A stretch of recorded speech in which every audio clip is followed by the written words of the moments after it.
Welcome back to another SMITE patch notes video, and in this one we're going to be doing Season 7, which is obviously the brand new season, so this patch, like the start to every single season, is going to be very big, so we're going to try to move through this rather quickly, not skipping anything, but just kind of skimming through some parts. Two gods are getting a lot of their kit reworked. Bastet here getting a major rework, as you can see on a lot of her kit. Pretty much a full rework, not quite, but is about as close as you can get. So we'll start with the skin first. We have Lord Bifrost Hemdelier. Let's show them just how outclassed they are.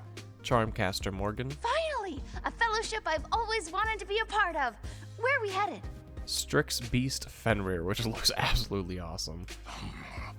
Who dares trespass on my lands? All of these skins here actually look pretty cool, now that I think about it. We have Primal Steel Ares, which voice pack does not work on that for whatever reason. And then we have Spell Slinger Soul. I can show you wonders beyond your wildest dreams, or horrors from your darkest nightmares. So all 5 of those are going to be part of the Enchanted Chronicles.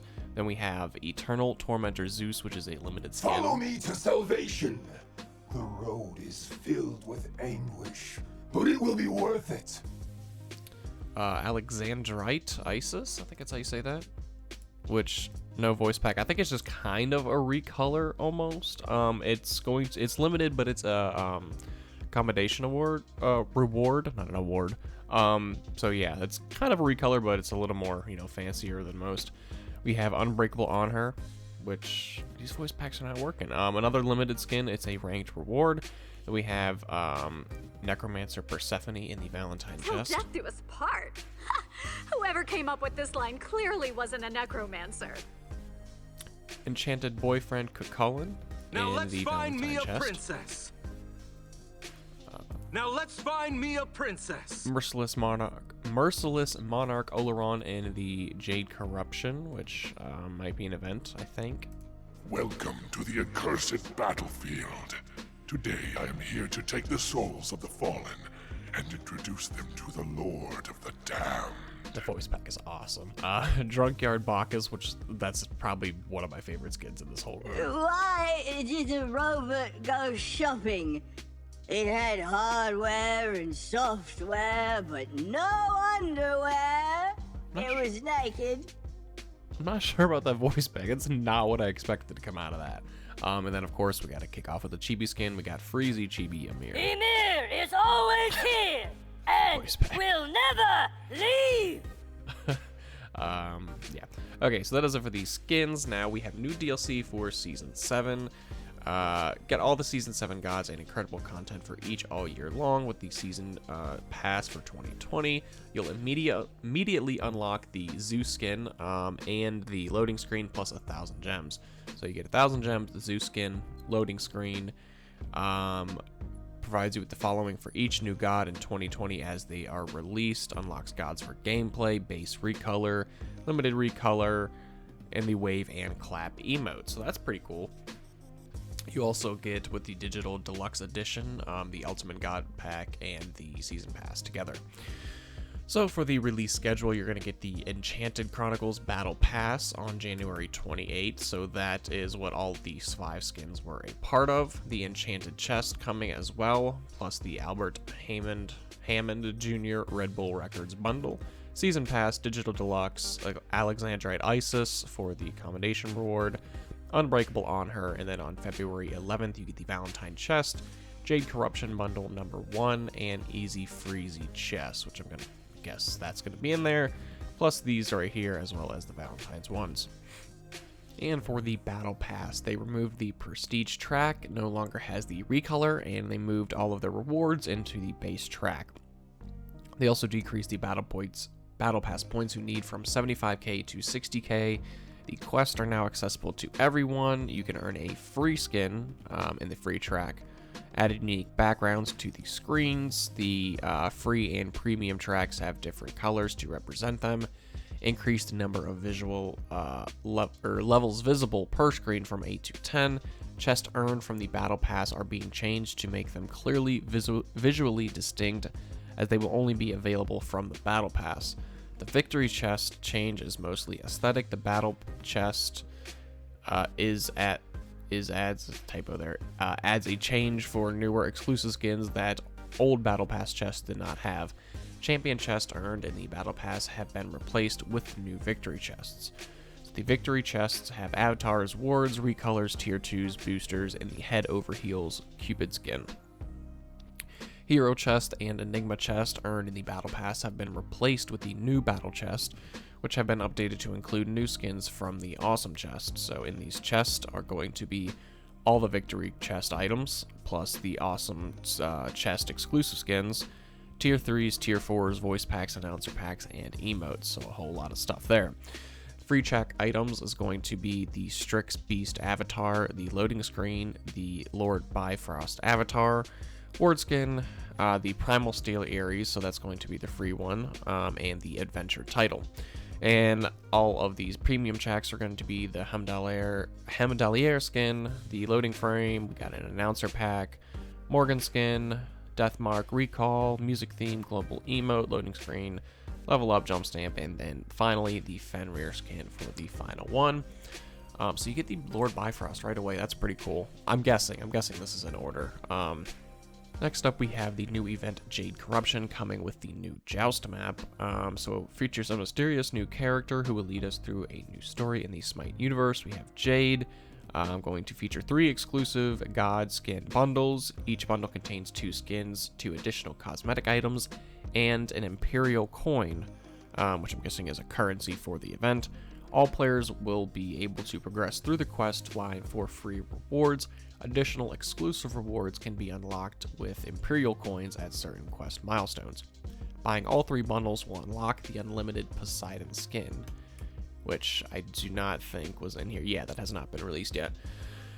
And then we have some bug fixes here, which I'm not going to go over. Just if you want to pause it at any point, you can. I'm also going to link this website down in the description if you want to read them yourself. There's just too many, and they're bug fixes. I just don't go over them.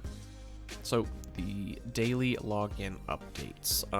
They now automatically claim your rewards when you log into the home screen. You don't have to go in and do it yourself. They added a new UI element to the acquisition screens that will show players which daily reward they claimed and what day they are on.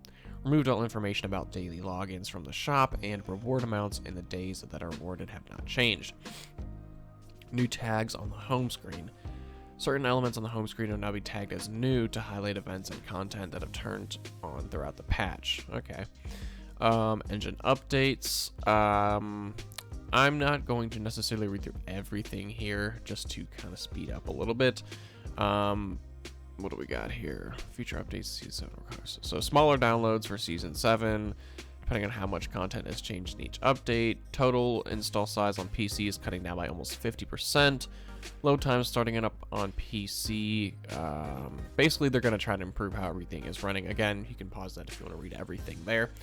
Updated the surrender vote rules. So in 5-player modes, where no players are disconnected, one or more players are... Yeah, where no players are disconnected. One or more players not voting will decrease the required surrender needed count by 1. Makes the game easier to surrender. So 3 yes, 1 no, and 1 not voted will now cause the game to be surrendered. Okay, that makes a lot of sense. A lot more sense. I don't understand why it took that long. I guess I never really paid attention to the surrender count, so I never really even noticed that. But VGS added the attack minions for all other game modes instead of just was it Arena? Yeah, just Arena. New minimap icons to depict Oni buffed minions and fire minions. These will also work in combination for Oni plus fire buffed minions to better differentiate this. The basic minion icon has also changed, so have I'm guessing two have a black border. Jungle Camp Timer updates. Players will now get Jungle Camp Timer minimap information immediately when they view an enemy kill the camp or they view the enemy drop the buff on the ground. Previously, this information would not show up unless the buff was picked up or faded. This affects all game modes. New skins added to the awesome Godlike and Battle chest. I am not going to read through every single one of these. Again, you want to pause it, you can. Link is in the description as well. So for the game modes, swordsmen and archers in lane will now stand slightly closer together. For Conquest, added a new objective to the jungle for each team called the Jungle Shrine. Gains a stack for every 3 jungle camp monsters that your team kills, up to 7 stacks. Attacking the shrine consumes 1 stack and rewards each player on your team with 5 gold. 3 quick basic attacks will clear the shrine of all stacks. Each team shrine cannot be attacked by enemy players. Clearing the camps in the jungle will contribute towards your shrine stacks, but at half the rate. They also added 2 single alpha harpy camps next to the duo lane. They have a base health of 700, protections, physical protections of 8, magical of 6, base power of 24. They give you 35 gold and 40 XP. You split the mid XP camp near the oracles into 2 camps, so instead of just being like 2 separate harpy camps on either side, it's going to be the right side. If you're spawning on order, the right side is going to remain the same, but the left is going to be split down the middle, so it's going to be harder to gank. You're going to have a little more protection, and each side has their own separate harpy to get, if that makes any sense. So the 2 small harpies, removed the Gold Fury from the Fury spawn pool after 20 minutes. XP split bonus increased from 20 to 25%. They adjusted the initial jungle camp spawn delays, so speed goes from, or is now at 20 instead of 23. The Void is at 20 instead of 32. Damage is at 30 instead of 34. Mana 30 instead of 33. Back Harpies 30 instead of 32. And Mid Harpies 35 instead of 32. Trying to help out the junglers and all that, like they said before. Increased the base health and protections of the jungle monsters as well. Elder Harpies getting a little bit of increased there, so I'm not going to read through all the stats there, but you can see basically just making him a little more tanky. I'm pretty sure every single one, yeah, everyone gets an increase for health and protections. So they also decreased the team gold reward of tier 1 towers from 100 to 75 and tier 2 from 300 to 250. They adjusted the totem of coup rewards. The team gold is now 20 instead of 25, and the MP5 buff scales over time with 3 tiers. So it grants 10 mana per 5 if it's within 0 to 5 minutes, 20 mana per 5 within 5 to 10, and 10 to 15 minutes is 30 mana per 5. Added assist cards for the Totem of Coup and the new jungle features. Decreased the attack range of the Spirit Archer in duo lane. FX have been updated across the entire map. So for the buff changes here, the blue buff removed the flat 20 mana per 5 increase. Now grants 2 mana per 5 per 10% of missing mana. The red buff removed the 5% power bonus versus enemy gods. The yellow buff added 10% crowd control reduction. The purple buff removed the +2 protections reductions per enemy god within the aura, and also removed the 5% additional protections reduction. Instead, they added 10% attack speed, so this is pretty much going to be for the ADC. For the Joust map, the new NPCs, we have Tree Folk, which is the Speed Camp and the Demon King. So if you didn't know, the Joust map's getting completely updated to have like buffs camps everywhere to be a much bigger map. And the Jade Chaos minions. The art update for turtles, tigers, structures, titans, all updated. Added 2 speed camps near each team's Phoenix, 2 XP camps that flank the damage camp. Delayed damage camp spawn to 2 minutes. Added a global death alert to the Demon King for the Demon King. Added 33% XP split bonus, and added invasion penalties for the camps. They also added 50% gold and XP reduction upon killing a jungle minion on the enemy's side of the map. This penalty is slowly reduced over time, becoming 0% at 20 minutes. So going to be a little less rewards for just completely overtaking the enemy side, which is going to be harder to do as is, considering the map's a lot bigger. Reduced team gold reduced team gold reward of towers from 150 to 75, phoenixes from 150 to 100, and the base player kill gold reward from 300 to 200. And the minion stat changes, we have the melee going from 65 to 55 in terms of XP, 17 to 18 in terms of gold.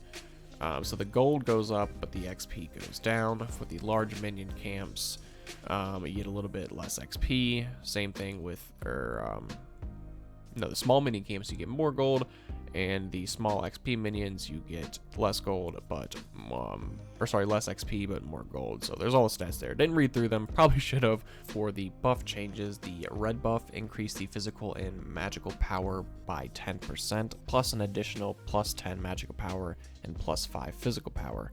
The blue buff grants 20 mana per 5 and 10% cooldown. The yellow buff grants 10% movement speed and attack speed. Added a 40% movement speed buff for 10 seconds upon leaving the fountain, so kind of similar to the Conquest change they did a while back. Dual Titans now have the same base health value as they do in Joust, which is 6,000. Clash added a 40% movement speed buff for 10 seconds upon leaving the fountain, so I guess they're doing that for everything because Assault has the same thing. Queues. That is a lot of information there that probably should be read, but I'm not going to for time's sake. Again, you can do that if you want. A new player metric will be revealed to ranked players' variance. Variance will be visible in the same way that their MMR value is on their ranked profile page. It will update every match. It can reach a cap of 5% after many games played. Higher values result in larger MMR changes based on wins and losses. Variance decreases the more matches you play. MMR will no longer be reset at the start of each split. Instead, variance will reset. This should provide a much more stable environment for ranked matchmaking. Players will be able to reach their accurate MMR and stay there for longer.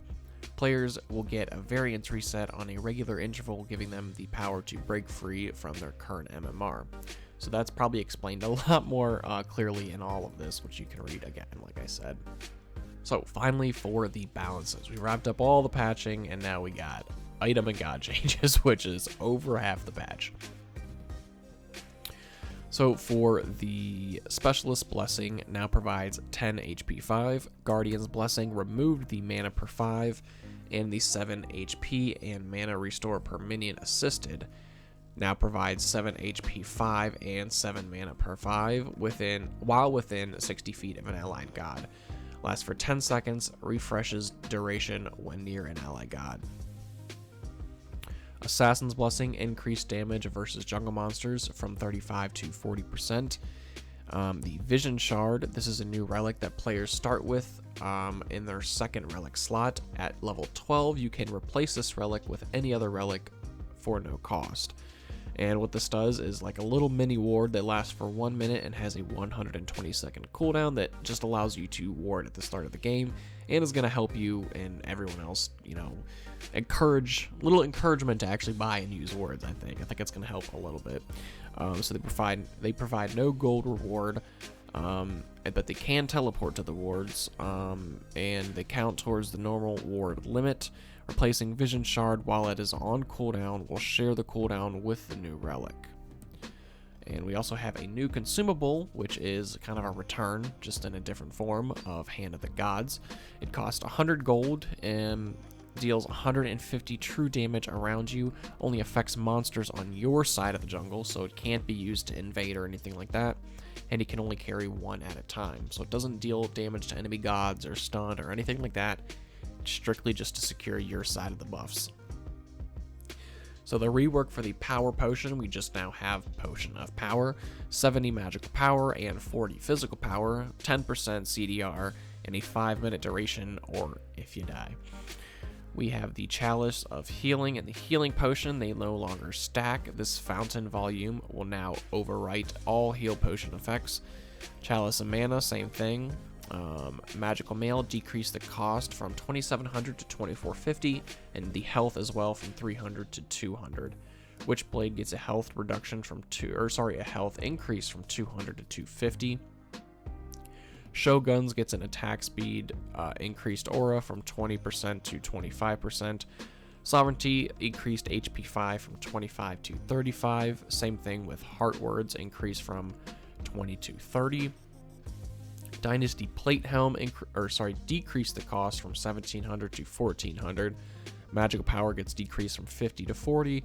Physical protections remain at 30, and they added 50 health but removed the 10 pen, and that's because there is a new item that branches off to it called Tyrannical Plate Helm. I think I said that right. It costs 2,400 gold, gives you 85 magical power, 40 physical protections, 100 health, 20% cooldown, or sorry, CCR, and it has a really unique passive. If there are ally minions around you, they gain 20% maximum HP and 20% attack speed. Whenever an ally minion dies around you, you gain 5 power per stack up to 6, which lasts for 15 seconds. Really unique passive. I'm not sure how this is going to be used or when it's going to be used, but I'm very excited to try it and give it a shot and see. I think they said something about aggressive supports, which I am, so this will be very fun. We have a rework on Stone of Fall, gets a gold increase from 2,300 to 2,600, a magical power increase from 70 to 100, and a magical protections remain at 40.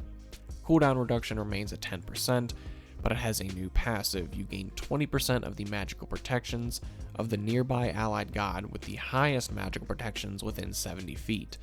Really unique and different, and I like it. Again, as a support, that's going to be really cool to use.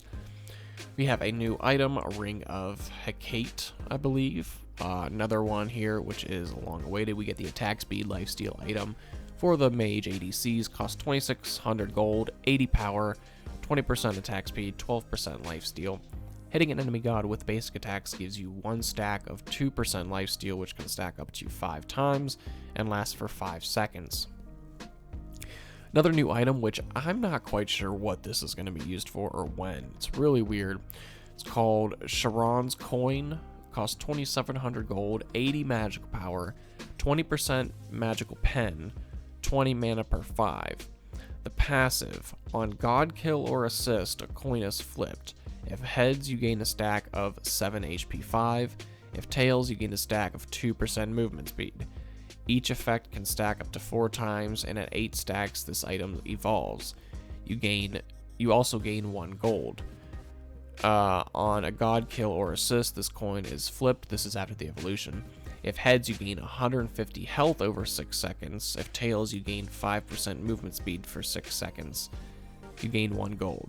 So basically, I guess this would be really good on maybe aggressive support, someone that's going to be in a team fight a lot, obviously, and be getting a lot of assists or kills.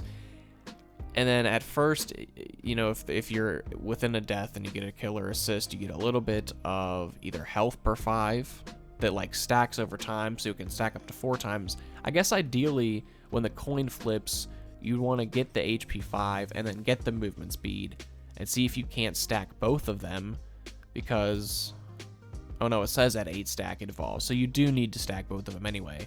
So they're going to stack up, and then it's going to evolve. So basically, it's a permanent HP 5, a permanent movement speed, and then after that, it's just anytime a kill happens, you get either a little bit of health or a little bit of movement speed, which isn't bad. That's a nice item. I just don't know how or when you'd use it. It's going to be a very situational item, I feel like. They removed Shaman's Ring, just completely removed it from the game, so I guess, you know, Ring of Hecate is going to be the new go-to there. Actually, now that I look at it, the design is very similar, so. Shoes of the Magi decreased the cost from 1,600 to 1,550, removed the 10 pen from it, and increased the power from 55 to 75, so no longer pen boots. Shoes of Focus increased the cost from 1,550 to 1,600. Spell Focus added 10% magical pen and removed the passive. Obsidian Shard increased the cost from 2,300 to 2,550, added 20% magical penetration, and it has a passive rework as well. So the new passive, your first ability cast gains 10% magical pen. This can only occur once every 10 seconds. Spear of the Magus again gets a passive rework. New passive, subsequent hits of the same ability deal 5% increased damage, stacking 6 times. So does that mean like this is Anubis's new go-to item? I mean, it always kind of has been. He's always really used it, but like that's gonna really help with him, is what you're saying. Also gets an increased magic power from 65 to 75. I think that's what it means. Subsequent hits of the same ability, so like any tick damage basically. Pythag's Peace added 10% magical pen and removed the cooldown reduction. Typhon's Fang added 10% magical pen, decreased the magical power from 80 to 70. Soul Reaver increased the cost from 2750 to 208050, added 10% pen, and decreased the magical power from 130 to 110. A lot of penetration changes going on for magical items. Staff of Mirin, I've never known how to say that item, added 10% magical pen, there we go again, decreased the power from 120 to 110. Sorcerer's Staff reduced the base health from 175 to 100. Warlock Staff added 10% pen, reduced the health from 20 to 150, and a new passive. You get +1 health and +1 magical power per stack, which can stack up to 75 times. Which is basically just 75 health and 75 power. So changed from 300 health to 50 power is now 75 health, 75 power. So a lot less health, but a little more power. Actually, 25 power is a significant amount. Evolved the Warlock Staff. Due to the changes to Warlock Staff, this item now provides 140 power, 225 health, 200 mana, and 10% pen. That's a really... It's tanky, got pen, got power. It's kind of just all around. Definitely want to use that. I never really used that item, but I might start now. Spear of Desolation increased the magical power from 100 to 110. Rod gets an increased magical power from 150 to 160. Soul Gem, same thing, 65 to 80 for power. Poly gets an increased power from 75 to 85. Chronos Pendant looks to get like a new logo there. Or icon, I guess would be the right word. Decrease the cost from 2800 to 2700, increase the power from 90 to 100, and the icon has been updated. So yeah, there we go. Telekine's Ring, increase the magical power from 90 to 100. Restored Artifact, decrease the price by 200 from 1600 to 1400. The price of the tier 3 item in the tree remains the same. They increase the magical power from 50 to 60. Enchanted Ring added 10% attack speed and decreased 5 magical power. Demonic Grip decreased the passive magical protection reduction per stack from 12% to 10%. Wardstone gets a passive rework. New passive is the enemy gods within 55 units have their magical protection reduced by 5%, so it's a percent instead of just a flat rate. Voidstone, same thing, gets an increased magic power by 20. It goes from 20 to 40, so it doubles. New passive, enemy gods within 55 units have their magical protections reduced by 10% instead of just a flat 15. Stone of Binding decreased the physical and magical reduction from 15 to 10. So for physical items, we have a new item, Caduceus Shield, I think that's how it's pronounced. Branches off the awarded shield, costs 2,500 gold, 30 physical power, 35 protections for both physical and magical, and 100 health. Allied gods within 70 units have their healing increased by 10%. If you have taken or dealt damage in the last 5 seconds, their healing is increased by an additional 15%. So kind of like a physical Rod of Asclepius. There you go, Rod of Asclepius. Cursed Blade, which is a new item, I think is going to, it's going to be a branch off of, for Toxic Blade and Witch Blade. Costs 1250, has 75 health, 10% attack speed, and 5% movement speed. Glad Shield has a passive rework. Subsequent heals after the first ability only heal for 50%, so you're going to get a little bit less healing off Glad Shield. Actually, a good bit less healing. Void Shield, new passive. Enemy gods within 55 units have their physical protections reduced by 15%. And it also gives you more physical protections, going from 50 to 60. Spike Shield, same thing, goes from 8 flat to 5%. Silver Branch Bow, increase the power provided from the passive from 1 to 1.5. Executioner, decrease the protection reduction per stack, used to be 12%, is now 10%. Warrior's Bane, decrease the passive percentage from 15 to 10%. Titan's Bane gets a decreased base protection reduction from 15 to 10%, and a max protection from 40 to 35%. Hydra's Lament, decrease the additional damage from basic attacks after basic attacks from 50% to 40%. Poison Star gets a power buff from 20 to 30. Wind Demon attack speed buff from 10% to 15%. Malice now provides 10% cooldown reduction. Soul Eater, when this item evolves, now provides an additional 5% lifesteal in addition. 5% lifesteal in addition to the physical power and the ability lifesteal effect. Lono's Mask decreased the damage dealt from 25 to 20%, decreased the healing done by 25 to 20%. Fighter's Mask removed 10 pen, increased the physical power from 20 to 30, and the magical power from 50 to 60. Rangda's Mask removed the pen, increased the physical power from 35 to 50, and the magical power from 70 to 85. So for the first god rework, we have Odin, who's getting not as much as a rework as Bastet, but still pretty heavily reworked. Gungir's Might has 3, getting a full complete rework. I'm going to sum it up. Basically, it's going to do the same thing as before. You're going to slow and hit enemies, but then you're going to have a little bit of lane clear with it as well. So he empowers Gungir with runic magic becoming immune to knockbacks. Every 0.7 seconds, he changes runes and pulses out damage around him, slowing enemies for 2 seconds. So it's going to do the same thing. You're going to send out 3 attacks. It's going to slow. Sounds the same. When Odin releases Gungir, it travels forward, damaging enemies and stopping on the first enemy god hit. The first rune causes allied gods around Odin to gain attack speed for 3 seconds. The second allows for Gungir to hone onto enemy gods. The last rune allows Gungir to stun. So a lot of stuff going on there. So pulse damage 45 to 25 plus 30% power. It slows for 20%. Damage 90 to 330 plus 75% physical power. Get the attack speed buff of 30%. The stun duration is 1.2 seconds, and the cooldown lasts for 12 seconds. Mana cost 70 to 90. So basically how this ability works is during the 3 pulses, you have the option to throw out your little lane clear addition that it has to it during the 3 pulses. If you throw it out during the first one, it's going to slow for 20% and deal the damage here. If you throw it out during the second, it's going to grant the attack speed and deal the more damage.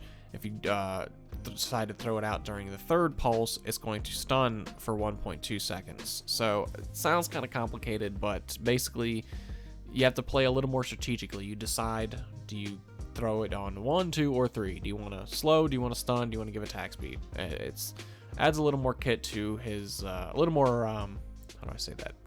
Skill to his kit rather than just 2, 1, 3, 2, 1, 3, you know? So you got to decide, what to do. Do you want to stun? Do you want to slow? Or do you want to help your team out a little bit? I think that's what it is. Is it an attack speed to allies? First cause allies? Yeah, okay. 30% is a good bit too for 3 seconds. And then his Ring of Spears gets a full rework as well. So Odin summons a wall of spears that blocks his enemy's movement. Enemies inside the ring cannot heal. He is immune to slow and root effects while inside of the ring. A portion of the wall can be destroyed when hit by 5 basic attacks. So you can basically knock down his wall now. Enemies that leave the ring through or over the wall are chased by Gungir, taking damage and becoming slowed for 2.5 seconds. Enemies that die inside the Ring of Spears grant Odin a permanent power bonus to physical power. So basically, if you knock down the walls and leave, you're fine. If you escape with a leap or phantom or anything like that, you're slowed for 2.5 seconds, and it's a 25% slow. Cooldown lasts 75 seconds, and it has just a mana cost of 100 flat. It's going to be 140 to 420 damage plus 75% of your physical power. Lasts anywhere from 4 to 6 seconds, and it grants 5 power per stack for a max of 10 stacks of 50 power. All healing reduction like before. So yeah, Odin, big change there. I feel like Odin jungle is going to be even more, prominent. I just got a feeling it's going to be a thing. And Bastet, who is going to get a much bigger rework than Odin did. She has a new passive, Tracking Scent. When she hits an enemy, she marks them for a brief time. Marked targets leave behind a scent trail that she can follow, gaining 20% movement speed, and it lasts for 3 seconds, so it's a little bit like Arachne's webs.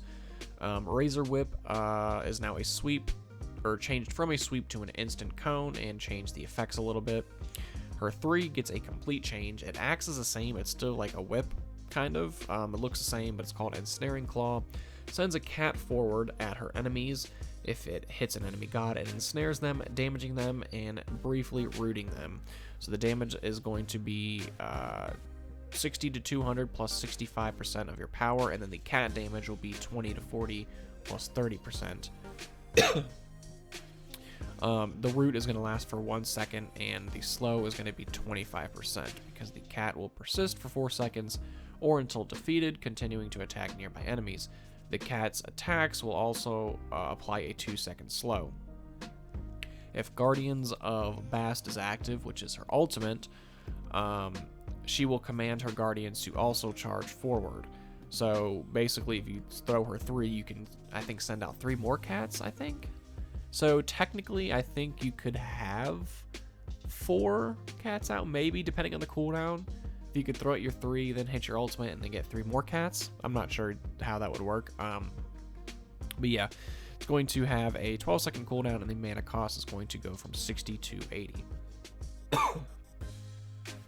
And her new ultimate, Guardian of Bast. So this is really weird. This is where her damage is going to come into play. She's going to put out buku damage in her ultimate. She calls her loyal guardian cats to her side. These guardians will follow Bastet's order, assisting her in any ability she casts. When these guardians deal damage, they will deal a percentage of the damage Bastet would have dealt. So anywhere from 30 to 50%. She's going to have this up for 12 seconds, and it's going to cost 80 to 100 mana.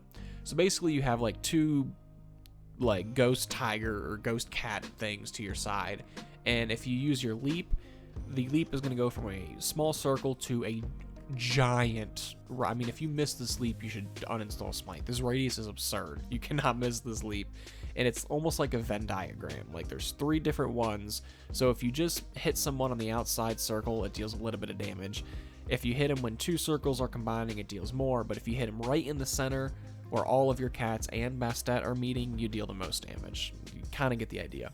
If you use her 3, she sends more cats forward. Her 2 is just more damage, basically. There's, instead of just 1 basic cone, there's like 3 intersecting cones to deal more damage. So basically every ability while in her ultimate just is on steroids. Just think of it like that. Achilles' Radiant Glory decreased the physical power buff from 10 to 14%, is now 6 to 10%. Artemis gets an increased power scaling from 40 to 60% on her Suppress the Insolent. That's the first time I've ever said the ability. Suppress the Insolent, I think that's how you say that. Baron Somdi, Vivid Gaze increased the base damage from 60 to 240, is now 80 to 240. Cullen Berserk gets an increased power per level from 2 to 3. Spear of Mortal Pain increased rage gain per god hit from 16 to 26.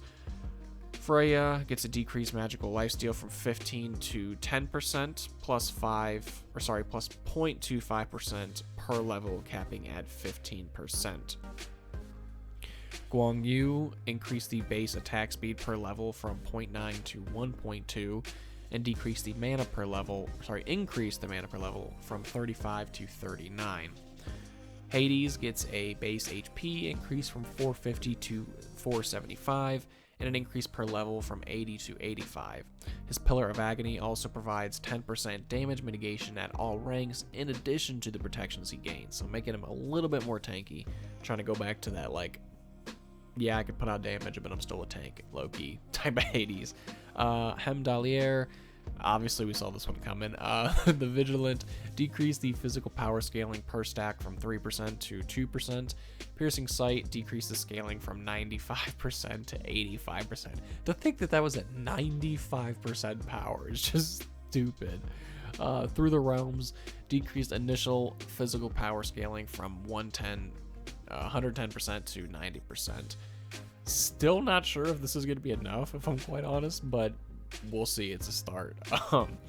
Isis Wing Gust decreased the damage from 35 to 115, is now 30 to 110, and the scaling on it goes from 40 to 35% of your magical power per hit.